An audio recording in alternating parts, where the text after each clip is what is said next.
Fotopunti ajaveeb on Fotokino 2014 foto- ja videomessil ja me oleme Panasonicu väljapaneku juures, kus meie kätte on usaldatud selline asi, nagu seda on Panasonic Lumix CM1. Miks ta eriline on? Ta on tegelikult, kui me muidu oleme harjunud, eks ole, et meil on nutitelefonid, millel on kaamera ja me muudkui võrdleme, kui hästi mingi kaamera pilti teeb. See antud juhul on tegemist tegelikult kaameraga, millele on nutitelefon juurde lisatud.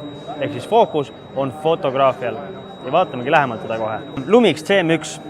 Kui ma alguses selle kätte võtsin, siis ma pean tunnistama, et ma olin suht skeptiline, olles varemgi proovinud kasutada erinevaid selliseid nutitelefoniga ütleme fotoaparaate. Kui me teeme lahti, siis praegu meil on tegelikult ees nutitelefon. Küll aga on siin pealpool lüliti. Kui me siia vajutame, siis me läheme pildistamisrežiimi. Ja mis on oluline? Oluline on see, et nutitelefoni osa on Android 4.4, mis puudutab fotot ja pildistamist, seal Androidiga mitte miskit pistmist, vaid tegemist on ikkagi Lumixiga. Ehk siis Android ei kontrolli siin mitte midagi. Nuppe eriti ei ole, on puutetundlik ekraan.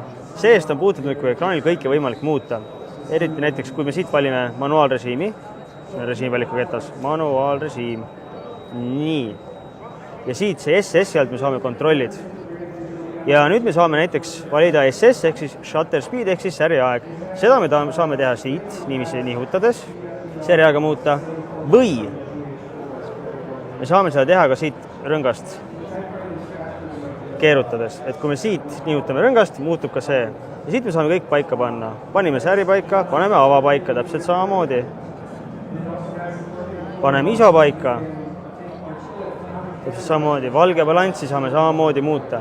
Et tegelikult on tegemist puutetundliku ekraaniga, ei ole mingeid nuppe, aga väga hästi on lahendatud see, kuidas me saame isegi manuaalrežiimis kõike kontrollida. Peaks ütlema, et minu meelest isegi mõneti lihtsamalt kui nii mõnigi kompaktkaamera, kus on manuaalrežiim peale pandud.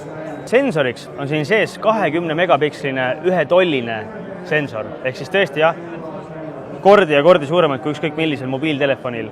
Ja objektiiviks on 28 millimeetrine Leica objektiiv avaga 2,8. See ei ole zoom-objektiiv, see on fiksobjektiiv, lainurg, aga sellise võimekuse juures on siin võimalik natuke digitaalset zoomi kasutada. Ehk siis nagu ma alguses ütlesin, see on nutitelefon, aga ta ei ole nutitelefon koos kaameraga, vaid ta on fotoaparaat nutitelefoni võimalusega. Kaamera peal on kõigepealt muidugi sisse-välja lülitamise nupp. Selle nupuga saab siis vahetada, kas meie tegemist on siis fotoaparaadiga või telefoniga. Kui me oleme fotoaparaadi režiimis või ütleme, fotoaparaat on sisse lülitatud, siis siit saab päästikuga vajutades pilti teha.